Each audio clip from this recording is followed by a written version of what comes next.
What is up, everybody? My name is Jeremy and welcome to the channel.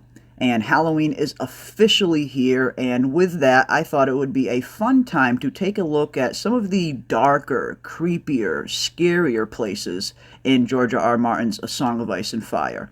Now, everyone is familiar with places like King's Landing, Winterfell, Dragonstone, etc. But what about some of the lesser known cities and continents that make up Planetos?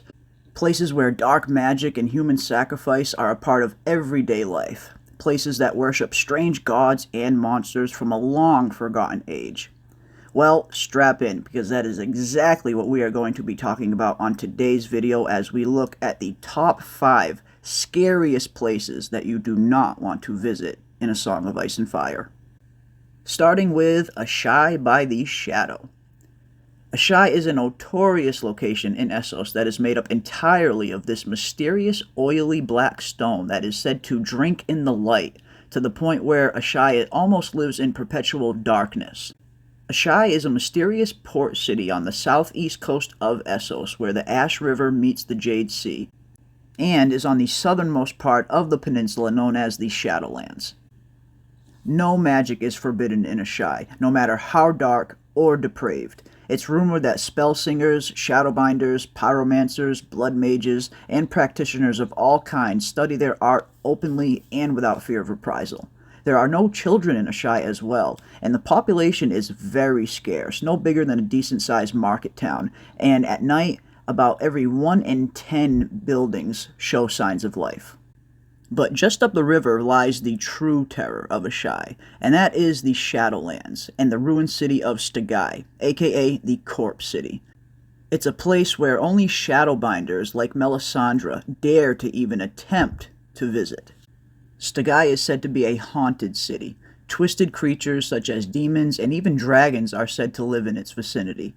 The origins of Ashai, however, are lost to history, even to the people who live there. But they do often say that the city stood when the world began and will continue to stand even when it ends. Some accounts even theorize that dragons first appeared here in the Shadowlands. It's highly theorized that ancient people from Ashai taught the Valyrians how to tame and claim dragons, bringing their art to Valyria, while Valyria states that the first dragon sprung forth from the 14 Flames, a chain of volcanoes in Valyria. Regardless of what the actual truth is there, one thing we do know is that Ashai is incredibly ancient, incredibly dark, and incredibly mysterious. It's a place with no laws, where anything goes and any magic can be practiced, and definitely a place you do not want to find yourself at night, and certainly a place you do not want to go trick-or-treating at. Up next we have Sothorios. Southoryos is the southernmost continent south of Westeros. It's a large continent covered in jungles, plague-ridden, and largely unexplored for the most part.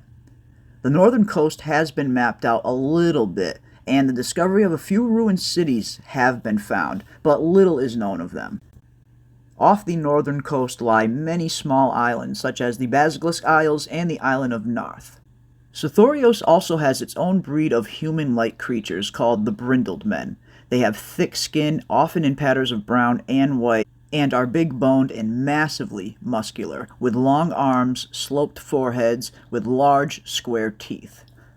Their broad, flat noses almost suggest a snout-like look. Sothori women are said to be unable to breed with normal humans, only bringing forth stillborns or malformed offsprings. The biggest danger in Sothorios, however, has got to be the wildlife and the creatures that live there. Sothorios is home to many fatal diseases and creatures. There's said to be crocodiles and swarms of carnivorous fish capable of stripping a man's flesh off in minutes, along with tons of stinging flies, venomous snakes, wasps, and worms that lay eggs beneath the skins of horses, hogs, and men alike. Deeper in the jungle of Sothorios, there is said to be a race of large apes that are big enough and strong enough to kill an elephant with a single blow. Further south, in a place called the Green Hell, there are reports of giant white vampire bats that are capable of draining the blood of a full-grown man, giant tattooed lizards with long claws that run on their hind legs to hunt their prey down, which is an incredibly terrifying image, I must say. There's also 50-foot snakes, spotted spiders, and probably the most dangerous of all, the wyverns. Now, wyverns are said to be kin to dragons. They're basically dragons that can't breathe fire and don't grow quite as large. They're said to have great leather wings, cruel beaks, and an insatiable hunger. What they lack in size, they more than make up for in just sheer ferocity. They're said to be twice as ferocious as the fire-breathing dragons that we know and love. Some even theorize that dragons weren't born at all, that they were actually created by crossbreeding wyverns with fireworms. Now, fireworms are these giant worms that live underground, and they tunnel through rock and stone, and they just happen to breathe fire. And many people theorize that this is the true origin of dragons, that someone maybe came along, grabbed a wyvern and a fireworm, and maybe did some weird magic or some weird alchemy, and voila, you got your first dragon. And there's some really good theories on this subject out there on YouTube. I highly recommend people checking out a channel called The Disputed Lands by someone called the Crowfood's Daughter. Great channel, and she really lays out in detail the kind of theory that dragons were born from wyverns and fireworms. It's a great channel and a really great video. I highly recommend giving her a sub if you're not already.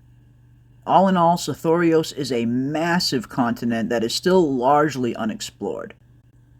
Years ago, a dragon rider from the freehold of Valyria by the name of Janira Baleares tried unsuccessfully to map out the continent of Sothorios. She spent 3 whole years flying her dragon Tyrax over the continent of Sothorios and was unable to find its end.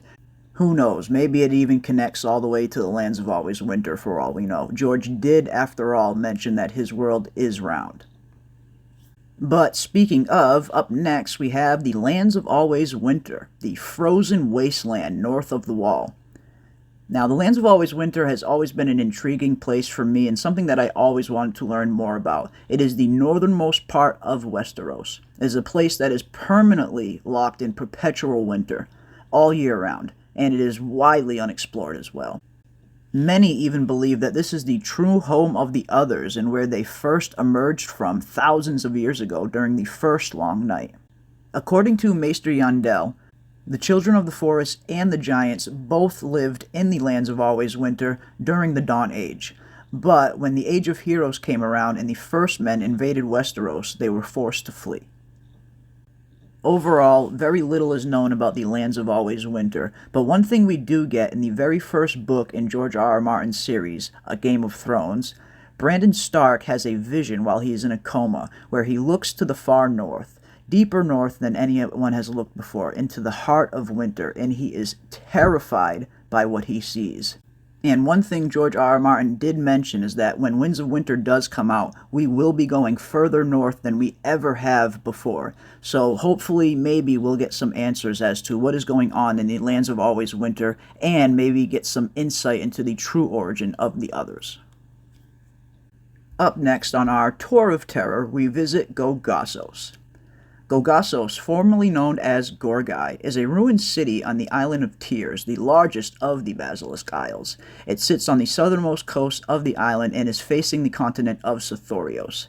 Founded by the Empire of Old Geese under the name Gorgai, the Giscari held the island for around 200 years until the Valyrian Freehold came around and captured it during the Third Giscari War, and renamed it Gogossos. The Dragon Lords used it as a sort of penal colony for their worst criminals. New methods of torture were invented, and it is said blood magic was said to be practiced there, including slave women who were being forced to mate with beasts to produce twisted half-human offsprings. Some even theorize that this could be the true origin of some of the lizard babies that we have seen scattered throughout the story. Gogossos was basically George's version of the island of Dr. Moreau. It was a place where the Valyrians conducted their most dangerous experiments. Gogossos ended up growing really powerful, however, through slavery and sorcery during a time called the Century of Blood, a period of time of chaos in Essos and beyond that lasted about 100 years after the Valyrian Freehold fell when the Doom came.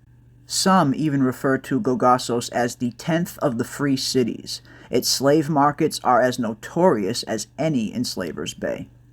But eventually, a plague would break out known as the Red Death that killed 9 out of every 10 men as it swept through the island.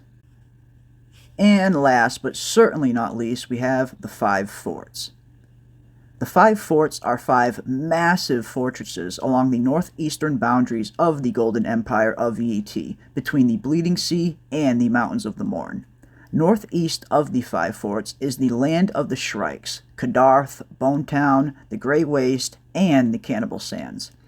The forts themselves are thousands of feet high and are made up of fused black stone, similar to the fused black stone that we see pop up in other locations throughout the world of Ice and Fire, which leads some to believe that the walls could be Valyrian in origin, as the Valyrians were highly known for practicing the art of fusing stone with dragons to create some of the most incredible architecture the world has ever seen. But there's no record of the Valyrians ever actually visiting that area, and some say that the forts themselves predate the Valyrian freehold in and of itself. Some even say that the 5 forts predate even the Golden Empire of Yiti.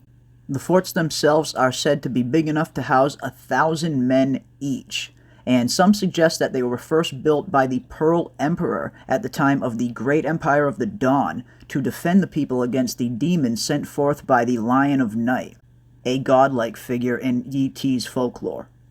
While some even theorize that the walls were built up to keep out the others during the first long night, similar to the wall that we know and love in Westeros. One thing's for sure, they are absolutely massive and incredibly ancient, and we're probably unlikely to ever find out who truly built them in the first place, and what their origin is, but it still remains one of the most fascinating and mysterious places in all of A Song of Ice and Fire. And that is going to do it for us today. My breakdown of the 5 scariest places that you do not want to visit in A Song of Ice and Fire. And let me know down in the comment section below what you think the top 5 scariest places are in the world of Ice and Fire, or just your favorite places in the world of Ice and Fire in general. There's a lot of mysterious and cool locations out there to discover. And don't forget to slap a like on this video on your way out, and be sure to subscribe and hit that bell for notifications so you don't miss any of our upcoming content that we'll be doing while we wait for Season 2 of House of the Dragon to come around. And as always, I want to thank everybody out there for watching, and we will see you on the next one.